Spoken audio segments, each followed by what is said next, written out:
Diesel दर वृद्धि प्रतिवाद रे सारा राज्य रे बीजेडी पक्षरु प्रतिवाद करा जाउछि। आज केन्दुझर जिला बीजेडी सभापति नेतृत्व में शह शह बीजेडी कर्मी एक रैली रे बाहरी घटगां ब्लॉक कार्यालय रे विक्षोभ प्रदर्शन करते।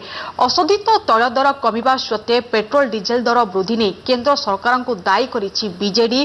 तैल दर ह्रास न पाइले आंदोलन तीव्र हेबो बोली बीजेडी पक्षरु चेतावनी दिया जाइछि।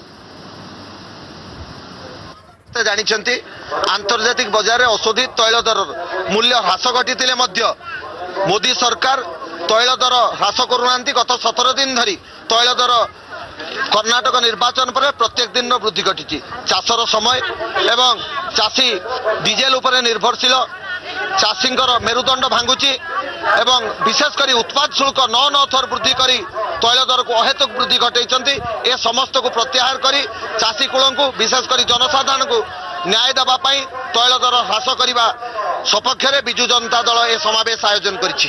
तमान आमर प्रिय मुख्यमंत्री नवीन पट्टनायक निर्देश रे आज तमाम ओडिशा रे 3 दिन धरिकी प्रति ब्लॉक रे विक्षोभ प्रतिवाद चली। केंद्र सरकार जो अहेतुक तैल दर वृद्धि कर तार प्रतिवाद रे आज विक्षोभ घटगां ब्लॉक रे करा जायछि एवं आमे केंद्र सरकार को चेतई देवाक चाहूँ एवं महामान्य राष्ट्रपति उद्देश्य आज एक स्मारक पत्र प्रदान करिछु जे खूब शीघ्र ये जो तैल दर वृद्धि को कमे दिंतु एवं जदि तैल दर वृद्धि न कमे ताहले आमे विजु जनता दल तरफ निश्चित भाव राजरास्ता को ओह्लैबू।